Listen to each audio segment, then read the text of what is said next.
E aí, seus notação científica, tudo bem com vocês? Aqui quem fala é o professor Vinícius Tito e eu falo contigo que nos escolheu como a tua primeira opção. Hoje vamos trabalhar na nossa aula de número 2, na parte de matemática, dois assuntos, dois conteúdos extremamente recorrentes aí para a tua prova da URGS. Hoje vamos falar de potenciação e radiação.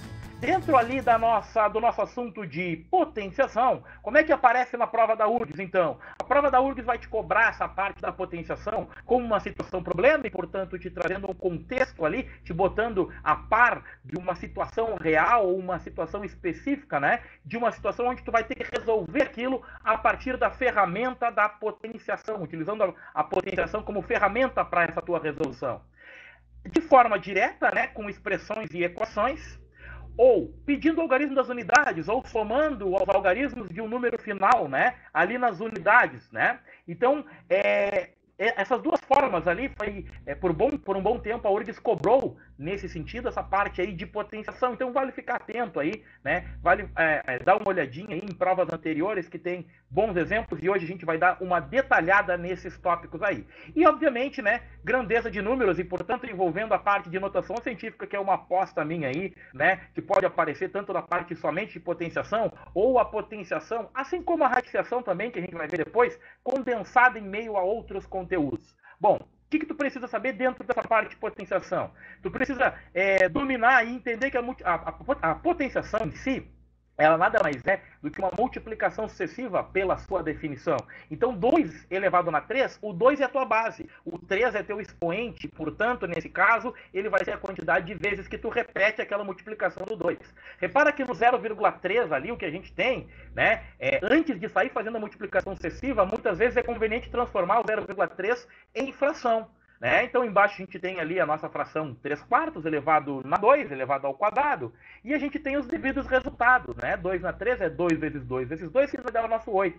A multiplicação ali de fração do 3 décimos ao quadrado vai dar 3 vezes 3 em cima, 10 vezes 10 embaixo. E embaixo ali nenhuma surpresa, né? 3 vezes 3 em cima, 4 vezes 4 embaixo, formando 9/16. Bom, até aqui eu acho que está tranquilo para vocês?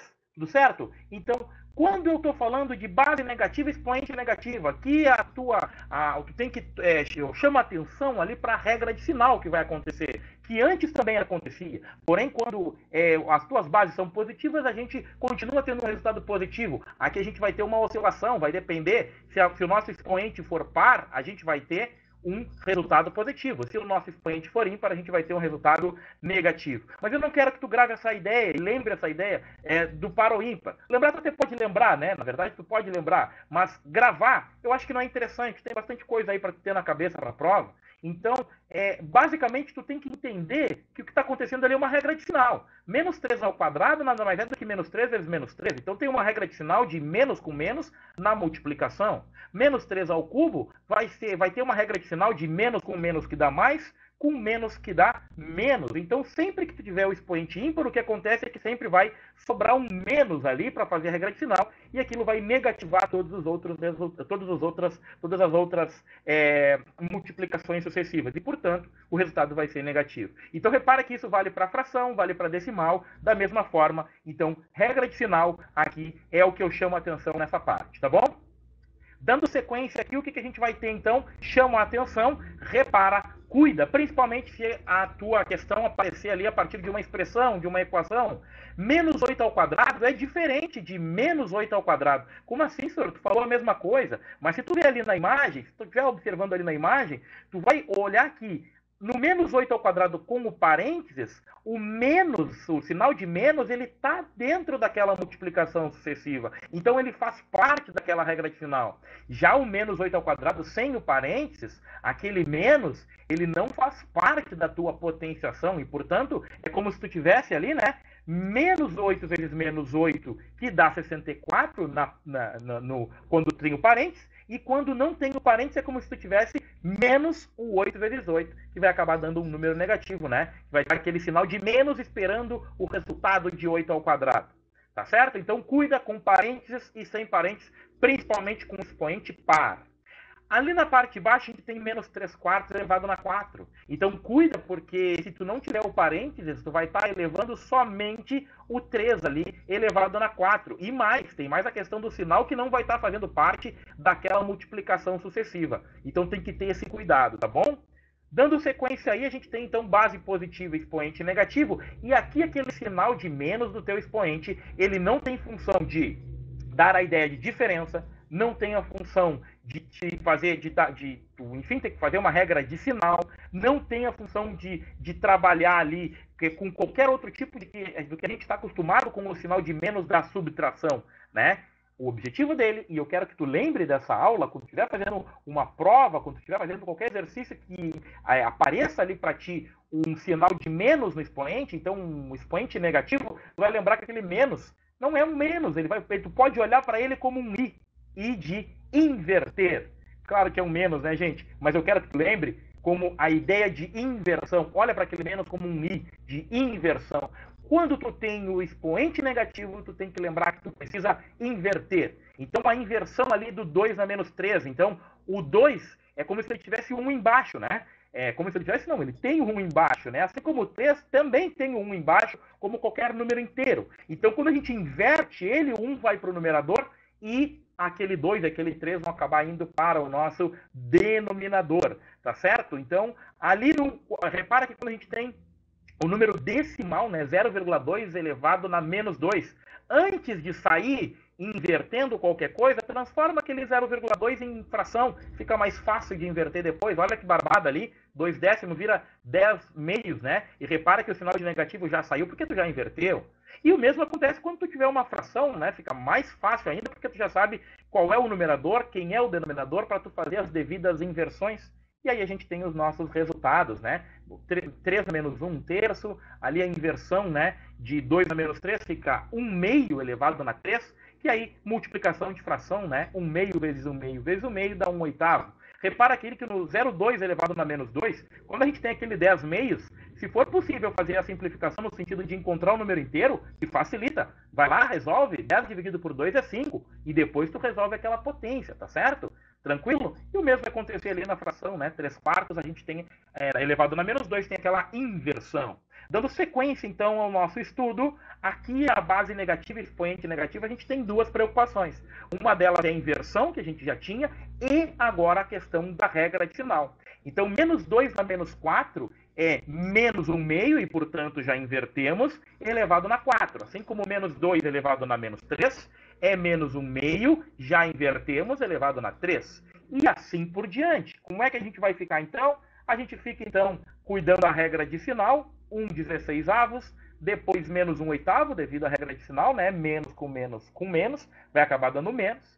E ali a gente, no menos 3 quartos, a gente inverteu, ficando com menos 4 terços ao quadrado, 4 vezes 4 em cima, 3 vezes 3 embaixo, 16 nonos. Dando sequência, tudo bem?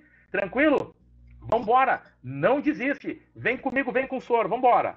Seguindo, não esquece, hein? Inverte ali quando tu tiver o teu sinal de menos no expoente. Muito atenção, porque assim como a gente teve aquela atenção para quando tinha parênteses e não parênteses com o expoente positivo e a base negativa, aqui a gente também tem que ter essa atenção porque é diferente, ó. Então, menos 2 elevado na menos 2, primeiro inverte, que é menos 1 meio ao quadrado, que dá menos 1 meio vezes 1 menos 1 meio, que dá 1 quarto. A diferença é que embaixo o menos não faz parte novamente da tua potenciação. Então, tu inverte, mas aquele menos fica de fora esperando o teu resultado, tá bom? Dando sequência, base 0, 0 na 2, 0 na 568, tudo isso vai ser 0, é 0 vezes 0 vezes 0. Só cuida que se o expoente for negativo, na inversão tu vai ter uma divisão por 0 e aquela divisão não existe. Expoente 0, tudo elevado na 0, a gente vai ter 1. Mas cuida com esse tudo, tá? Porque 0 na 0 é uma que a gente chama de indeterminação matemática. Muito difícil da prova te cobrar isso, mas é importante tu saber. E cuida ali, ó, que eu botei até em vermelho. Menos 7 elevado na 0 é menos o 7 na 0. Então, aquele menos fica esperando o resultado de 7 na 0, que dá o menos 1. É um belo pega-ratão para botar dentro de uma expressão ou uma equação, enfim. Tá bom? Dando sequência, base 1, né? A gente vai repetir 1 na 3 ali, 1 vezes 1 vezes 1, 1 na 203, tanto faz. Mesmo quando inverte, né, fica 1 em cima, 1 embaixo, então a gente continua sempre tendo 1. Expoente 1, a gente só mantém ali, né, a nossa base. Então, independente de quem for a nossa base, a gente mantém a base no nosso expoente 1. Dando sequência, aí a gente entra nos expoentes fracionários e decimais. E aqui eu quero que tu dê uma pausa aí no vídeo, dê uma respirada e preste muita atenção, porque não é tão intuitivo olhar para um expoente decimal, um expoente fracionário. Mas o que tu vai lembrar? Eu trouxe aqui algo que tu não vai esquecer, e eu tenho certeza que tu vai lembrar isso pro resto da vida. Eu trouxe aqui o quê? 3 na 0,5 e 8 na 2 terços, a primeira coisa que eu quero que tu faça é que quando tu olha um expoente decimal, transforma ele em fração, porque com fração a gente vai trabalhar muito tranquilamente. Aliás, é esse expoente fracionário que faz surgir também a operação de radiciação. Como assim, senhor? Lembra sempre de um sol, galera. Lembra de um sol. Quem está na sombra vai para o sol e quem está no sol vai para a sombra. Olha ali, 3 na 1 meio. Quem é que estava no sol? O 1. Então ele foi para baixo da abinha. Quem é que estava na parte de baixo daquela fração do expoente? O 2. Então ele foi para o índice da nossa raiz. Senhor, mas ele não está aparecendo. Por convenção matemática, quando não aparece o índice na nossa raiz, a gente está falando de uma raiz quadrada com índice 2. 8 na 2 terços. Olha que beleza. Quem está na sombra vai para o sol, quem está no sol vai para a sombra. O 2 estava no sol. Está até suando ali, coitado do 2. Foi para baixo da abinha. O 3 estava ali, embaixo da abinha, foi para o índice, foi dar uma suada, já que é uma igualdade. Então não esquece. Quem está no sol vai para a sombra, quem está na sombra vai para o sol. Então o expoente fracionário tu vai acabar transformando sempre em uma raiz. Se o expoente for decimal, a dica é transforme primeiro em fracionário. Dando sequência, galera, a gente tem então as propriedades operatórias. E aí, minha gente, é isso que resolve a questão. É isso que tu tem que estar muito atento e tem que saber fazer. Então, produtos de potência de mesma base, o que eu faço? Somo os expoentes. Produtos de potência de mesma base, eu somo expoentes. Não esquece, tá? Divisão de potências de mesma base. Ora, se vale para multiplicação, vale para divisão. Entretanto, né, associando as suas operações inversas, quando eu divido potências de mesma base, o que eu faço é subtrair os meus expoentes, tá bom? Dando sequência à propriedade de número 3, e eu classifico essas 3 primeiras como as mais importantes, tá? Então, a propriedade de número 3 é a potência de potência, né? Potência de potência, o que tu faz com os expoentes? Multiplica esses caras. Repara que 4 elevado na 2 e tudo isso elevado na 3 é a mesma coisa que 4 elevado na 3 e tudo isso elevado na 2. Porque como tu multiplica, a ordem dos fatores não altera o nosso resultado, né? 2 vezes 3 e 3 vezes 2 é a mesma coisa. Isso pode ser útil em algum momento aí, né, num passo intermediário de alguma questão, tá bom? Dando sequência à propriedade de número 4. A gente despreza um pouco essa propriedade, mas ela é importante também, tá, gente? Inclusive tem questões da URGS aí que a gente resolve baseando muito nela. Então, 15 ao quadrado, né? Digamos que tu não saiba como fazer, não lembra, enfim. Tu pode transformar esse 15 ao quadrado, já que se ele for conveniente, em 5 vezes 3. O 15 é 5 vezes 3, né? E 5 vezes 3 ao quadrado, então multiplicação de potências, de bases diferentes, mas com o mesmo expoente, tu pode manter o expoente para cada uma das bases, né? E aí tu tem ali o teu resultado, tá certo? Propriedade 5, né? Que é quando tu tem divisão de potência de mesma base e é super intuitivo. Quer dizer que esse expoente ele está valendo tanto por 4 quanto por 3, né? Então, é o que a gente já vem fazendo há um bom tempo aí, né, nessa aula de hoje, tá? Dando sequência, então, algarismo das unidades. Repara que se tu quiser saber qual é o algarismo das unidades do 9 na 20, tu não está preocupado no resultado do 9 na 20. Tu está preocupado com o algarismo final do número, do resultado do 9 na 20. Tá certo? Então, o algarismo final do 9 na 2 é 1, né? 81, né? O algarismo final do 9 na 3, 729.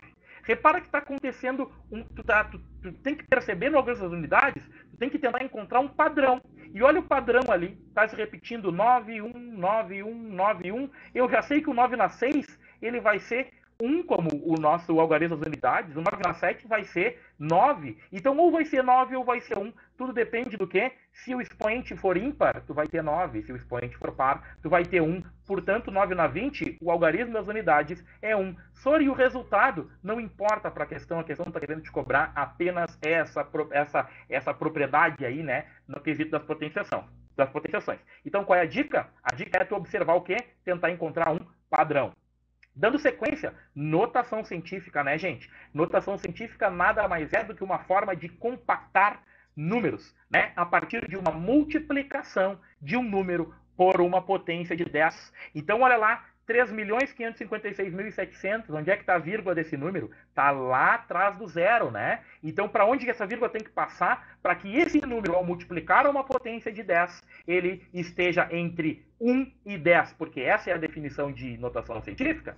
Esse número, essa vírgula tem que parar entre o 3 e o 5. E olha o que vai acontecer com todas aquelas situações ali, né? Onde a vírgula sempre vai ter que parar de forma que aquele número que vai multiplicar uma potência de 10 seja um número que esteja entre 1 e 10. Olha que beleza. Então, a vírgula ali no primeiro, né, parou entre o 3 e o 5. E a quantidade de casas que tu andou com aquela vírgula é a quantidade que tu vai botar no teu expoente. Sor, como é que eu vou saber quando o expoente é positivo e quando é negativo? A minha dica é a seguinte, não fica pensando em direita e esquerda. Pensa o seguinte, quando o número for muito, muito grande, e o número que eu estou falando é o número inicial, aquele número azul, quando ele for muito, muito grande e, portanto, maior do que 10, tu vai ter um expoente positivo. Depois basta contar as casas até tu chegar no teu novo número que vai multiplicar essa potência de 10. Agora, quando o número for muito, muito pequeno, o que é muito pequeno? É quando tu tiver o teu número inicial, e portanto aquele azul, menor do que 1. Quando isso acontece, tu já sabe que o teu expoente vai ser negativo. E a quantidade de casas que tu vai andar para deixar aquele número rosa ali entre 1 e 10 é a quantidade que tu vai botar ali. Então, repara que a vírgula ali andou 2 casas, né? Andou da onde ela estava até o 7,83, ela andou 2 casas. É potência negativa por quê? Ela é potência negativa porque o inicial, ele é muito, muito pequeno, tá?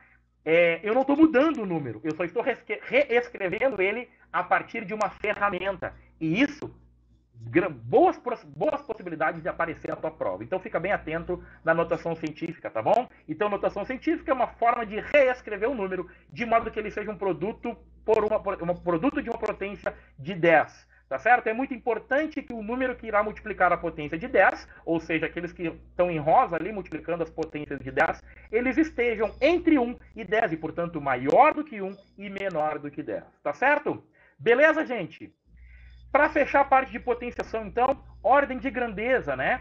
Então as potências de 10 ali, 10 na 1, 10 na 2, 10 na 3, 10 na 6, que é o milhão, 10 na 9, que é o bilhão, 10 na 12, que é o trilhão, muito importante saber, assim como a nomenclatura ao lado ali, né? O que é o décimo? É 10 na menos 1, centésimo, 10 na menos 2, milésimo, 10 na menos 3, milionésimo, é assim mesmo a nomenclatura, 10 na menos 6, bilionésimo, 10 na menos 9 e trilionésimo, 10 na menos 12. Então essas nomenclaturas é importante porque às vezes elas aparecem não como a potência de 10 ali, mas como a nomenclatura no meio do enunciado, e tu tem que saber lidar. A URGS já fez isso e pode voltar a fazer, tá? No caso positivo, os expoentes indicam a quantidade de zeros.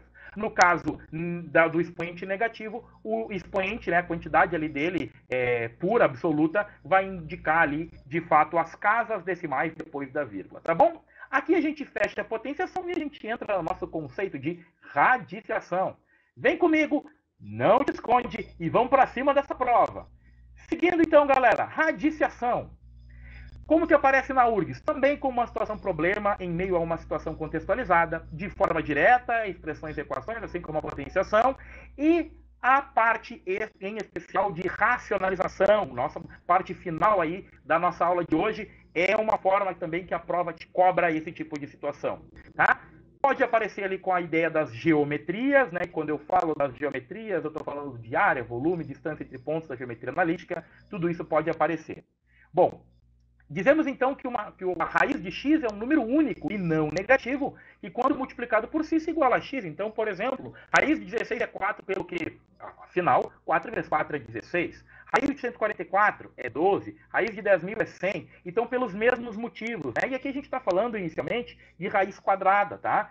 Uma coisa que é importante tu saber, pausa esse vídeo agora, nesse exato momento, e copia, bota numa post-it, chama a atenção nessa parte aqui. É muito importante que tu saiba essas raízes quadradas de cabeça. Por isso que eu costumo chamar, entre aspas, de tabuada da raiz quadrada. Da raiz do 0 até a raiz do 15 é muito importante que tu saiba de cabeça e não tenha que perder muito tempo pensando em qual é de fato o resultado. Ao mesmo tempo, a raiz de 400 e de 900 são importantes porque elas aparecem na tua prova e às vezes te tomam um tempo que, se tu souber, te agiliza um pouco os processos, tá bom? Dando sequência, então, raiz de índice n. Quando eu falo do índice, galera, eu estou falando daquele númerozinho que está ali. No caso do raiz cúbica de 8, é o 3. O 3 é o índice, né? Então a gente chama o 3 de índice, o 8 de radicando e o 2, né, do resultado da nossa raiz. Por que a raiz cúbica de 8 é 2? Porque 2 vezes 2 vezes 2 dá 8. Por que a raiz quarta de 81 dá 3? Porque 3 vezes 3 vezes 3 vezes 3 dá 81. O mesmo para a raiz quinta de 1024 e assim por diante. Tá certo? Então, agora a gente não trabalha somente com a raiz quadrada, mas sim, a partir disso, com a raiz de índice n. Dando sequência, método da fatoração. Digamos que tu esqueceu ali, aquela parte que eu te pedi das raízes, da tabuada das raízes. Raiz de 100, usa o método da fatoração, né? Pega o 100 e fatora aquele número. Então, o que é o 100, né? 100 dividido por 2 dá 50, por 2 dá 25, por 5 dá 1. Então, o que é o 100, né? O 100 nada mais é do que 10 vezes 10. E, portanto, é como se eu tivesse ali um 2 ao quadrado vezes 5 ao quadrado dentro da minha raiz. Portanto, quando eu estou falando de raiz quadrada, a cada par de número, um deles pode sair para fora da raiz. Neste caso, né, tanto o 2 quanto o 5 podem sair, justamente por isso que é uma raiz exata, diferente do 120. Olha ali o 120, eu tenho ali na fatoração, apenas buscando pares de números, eu só achei o 2 aí, só o 2 que pôde sair, né, de dentro da nossa raiz. Então, 2 vezes 3 vezes 5 acabou ficando. Por isso que, então, o raiz de 120 vira 2 raiz de 30. Tá certo? Repara que eu não estou falando que tem que ser um número par, mas sim que eu estou buscando pares de números, né, na hora da fatoração. E se mudar o meu índice, no caso da raiz cúbica de 216, se é raiz cúbica, eu estou buscando trincas de números e, portanto, eu estou buscando de 3 em 3 números que são parecidos naquela fatoração para poder tirar daquela raiz. Nesse caso eu consegui, né? Então eu consegui a minha raiz exata, né? Saiu 2, saiu 3, multiplico, viro 6. Na raiz cúbica de 108 não foi possível. E aí a minha resposta final, a minha simplificação daquela raiz é 3 raiz cúbica de 4, tá certo? Dando sequência, a gente tem algumas propriedades da radiciação aí de extrema importância, obviamente. Raiz cúbica de um número elevado ao cubo é o próprio número, né? É o próprio radicando. Raiz cúbica de uma multiplicação, essa raiz cúbica aí ela vai servir tanto para o 2 quanto para o 5. O mesmo vale para a divisão, né? Raiz cúbica ali de 7 décimos vale por 7 e vale por 10. Né? Cuida ali na propriedade de número 4 que tu pode modificar o teu índice. Tu tem como modificar o teu índice desde que tu faça a mesma coisa no índice e no expoente ali de dentro. Ali, raiz de raiz, né? No nosso item 5, é o terror de vocês muitas vezes. E basicamente só tem que lembrar o quê? Tu precisa multiplicar os índices. É isso. Raiz de raiz multiplica os índices. Né? Na última propriedade, raiz cúbica de 5 elevado, isso ao quadrado, né? Então tu toma esse certo cuidado, é como se aquele 2 pudesse furar ali, né, o teu parênteses, e aí ele pode ficar ali dentro fazendo aquele 5 ao quadrado. Então, raiz cúbica de 25, que a gente sabe que não tem resultado exato, já que não existe um número inteiro exato, que multiplicado ele vezes ele deu o nosso 25, tá bom? Dando sequência, então, muita atenção, se o índice for par, não existe resultado dentro dos números reais. Olha o exemplo ali, raiz quadrada de menos 16 não existe nos reais. Se for ímpar, não tem problema. A raiz cúbica de menos 8 é possível, né? Por que isso que acontece? Devido à regra de final, né, gente? Um número vezes ele mesmo, pensando na raiz quadrada, jamais vai dar um número negativo, porque menos com menos dá mais, e mais com mais dá mais. Agora, um número, pegar uma raiz cúbica, né? Pegar um número ali multiplicado na multiplicação sucessiva, ele vezes ele, é possível encontrar o sinal de negativo, então, portanto, é possível que existe ali dentro dos reais. Dando sequência, então, a gente vai ali para propriedades operatórias. Repara que na adição e na subtração é muito importante que tu tenha o mesmo radical. Sobre o que é radical? Radical é índice e radicando. Então, por exemplo, 10 raiz de 5, quem é o radical? Né? O radical é a raiz quadrada de 5, tá certo? Então, raiz quadrada de 5 é o nosso radical. Ali no azul, a gente tem raiz cúbica de 7 sendo o nosso radical. E no rosa, a gente tem o raiz quinta de 11 sendo o nosso radical. Então, eu somo radicais semelhantes e subtraio da mesma forma, né? Então, eu efetuo sempre com radicais semelhantes. 10 raiz quadrada de 5 mais 1 raiz quadrada de 5, 11 raiz quadrada de 5. Menos 4 raiz quadrada de 5 dá o nosso 7 raiz quadrada de 5. Tá? Menos 6 raiz cúbica de 7, mais 3 raiz cúbica de 7, vai dar menos 3 raiz cúbica de 7, menos 1 raiz cúbica de 7, menos 4 raiz cúbica de 7. Repara que o raiz quinta de 11 não tem com quem somar nem subtrair, ele fica daquela forma e o teu resultado final é aquele ali mesmo. Tu não vai mexer nos radicais, tu vai sempre modificar os coeficientes e, portanto, os números da frente ali sempre somando e subtraindo, ou seja, efetuando os radicais semelhantes. O mesmo vai valer, desculpa, o mesmo não. Na multiplicação na divisão, a grande questão é ter o mesmo índice. É muito importante que tu tenha o mesmo índice e tu vai fazer e mexer nas propriedades, vai fazer o que tiver que fazer para ter o mesmo índice, se for o caso. Aqui eu tenho dois exemplos com o mesmo índice, né? Então, com o mesmo índice, eu multiplico radicando com radicando, e, portanto, 3 vezes 5 dá 15, e a raiz quarta, ela permanece. O mesmo vai valer ali para a raiz quinta de 36, né? Dividindo ali, usando as propriedades, a gente pode, inclusive, resolver aquela divisão, se for possível, né? 36 por 2 dá 18, caso não seja, ficaria daquela forma. Tá? Já pegando o gancho aí, né? A raiz na parte de baixo, ela vai nos produzir uma ferramenta, a gente vai ter uma ferramenta para tirar aquela raiz na parte de baixo da fração, que é no nosso denominador, tá certo? Então, é o nosso processo que a gente chama de racionalização. Processo importantíssimo em qualquer prova que envolva o conteúdo de radiciação, tá certo? Então, eu tenho 3 tipos de radiciação. Então, o que é esse processo de racionalização? O que é o processo de racionalização? O processo de racionalização é o processo de tu tirar a raiz ali de baixo.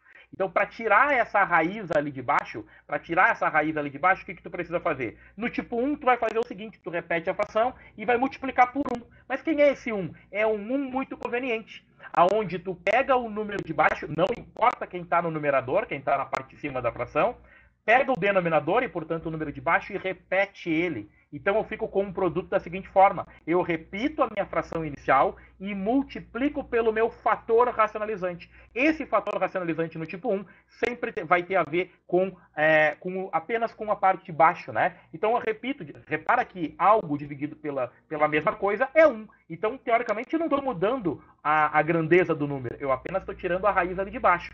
Então, fazendo a multiplicação pela parte de cima, 5 vezes 3 na parte de cima e na parte de baixo, número de fora, né? 3 vezes 3 com o número de fora, raiz de 2 vezes raiz de 2, ou seja, número de dentro com o número de dentro ali da nossa raiz. A gente vai ter 15 raiz de 2 dividido por 9. Raiz de 4. E repara que na parte de baixo ali, né, devido a essa questão, a gente vai acabar tendo ali raiz quadrada de 4, que é o nosso 2, né? Dando essa sequência ali. Então, repara que ainda eu consigo simplificá-la no final, né? 15 dividido por 3, 18 por 3, eu ainda consigo. E olha como é que ficou lá no final. 5 raiz de 2 divididos por 6, né? 5 raiz de 2 sextos. Ou seja, cumpri o meu papel de tirar a raiz ali de baixo. Tá bom? Tipo 1, então, repete o denominador ali no teu fator racionalizante e o resto é calculeira pura. Só resolver.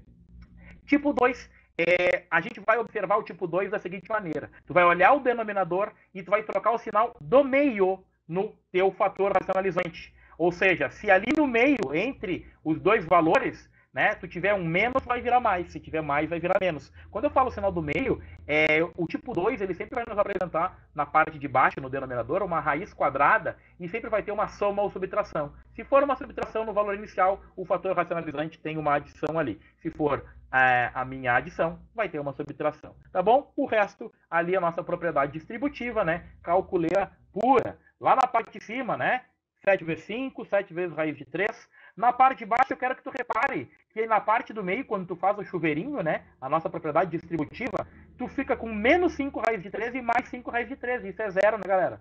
E isso é zero. E olha que beleza. Ali no raiz de 9 é raiz exata, né? Então vai nos ajudar a tirar aquela raiz ali de baixo. Tá certo? Agora, no tipo 3, gente, então tipo 1 repete o denominador em cima e embaixo, tipo 2 tu vai ter uma soma ou uma subtração, o fator racionalizante sempre vai ser ali na parte do meio, sempre vai ser o contrário, né, do que está ali no denominador. Não importa o sinal do primeiro número, importa sempre o sinal ali do meio, tá bom? Quando a gente trabalhar ali com mais afinco, produtos notáveis e afins, a gente vai observar esse tipo de situação, tá certo? Quando a gente tem uma raiz não quadrada, Aí, talvez o tipo 3 seja o mais complexo de entender. Quando eu tenho uma raiz não quadrada no denominador, repara que o que eu preciso é tirar aquela raiz de baixo. Então, se eu repetir raiz quinta de 2 e raiz quinta de 2 em cima e embaixo, repara que eu não vou conseguir tirar, né, como meu fator racionalizante. Então, eu não vou conseguir tirar, vai ficar 2 vezes 2 na parte de dentro, e vai ser raiz quinta de 4. E raiz quinta de 4 não é um valor exato. Portanto, eu tenho que fazer o seguinte, muito cuidado. Tu vai ter que fazer uma adaptação e na multiplicação, principalmente olhando para a parte de baixo, que é o que nos importa para tirar a raiz, olhando para a parte de baixo, repara que vai sempre ter que fazer uma composição entre os expoentes do número inicial, que no caso é 2 na 1, com o expoente do teu fator racionalizante. A soma do expoente do 2, ali no raiz quinta de 2 na 1, aquele expoente 2 na 1, a soma daquele expoente 1 com o expoente do teu fator racionalizante tem que dar o teu índice, né? Então, 1 mais 4 dá 5, e aí sim a gente vai ter o que a gente quer, né? Na parte de baixo, raiz quinta de 2 na 5, e aí é aquela nossa propriedade número 1, né? Pode cortar ali, né? A gente tem raiz quinta de um número elevado a 5, né? Então eu posso cortar ali, e aí ficando somente com o nosso 2. Tá certo, gente? Beleza? Então, do que se refere aí à parte de potenciação, radiação, o que a gente tem é isso. Vamos olhar uma questãozinha da URGS aí para a gente fechar o nosso papo. Então, olha só essa questão. A expressão 0,125 elevado na 15 é equivalente a... Então, trouxe um número decimal e a prova sabe que tu vai pegar aquele número decimal e vai querer fazer 0,125 vezes 0,125 15 vezes. Mas não. Gente, esse é o tipo de questão onde a prova está te cobrando o quê? Propriedades. Agiliza teu processo. Talvez o cara que fez 0,125 vezes 0,125 15 vezes não chegou ao final da prova conseguindo acabar essa questão. Então, se tu achar que está fazendo muito trabalho braçal, ó, te liga. Talvez seja o momento de tu usar propriedades. E aí a gente vai usar a seguinte situação. Primeira coisa, 0,125 eu vou transformar aquela base em fração. 125 sobre 1000, né? Tudo isso elevado na 15. Porém, eu consigo simplificar aquele 125, transformando isso em oitavo. E aí, se tu olhar para as alternativas, facilita e um monte, né? O que é um oitavo? Nada mais é do que um meio na 3. E um meio na 3, potência de potência, 3 vezes 15 é 45.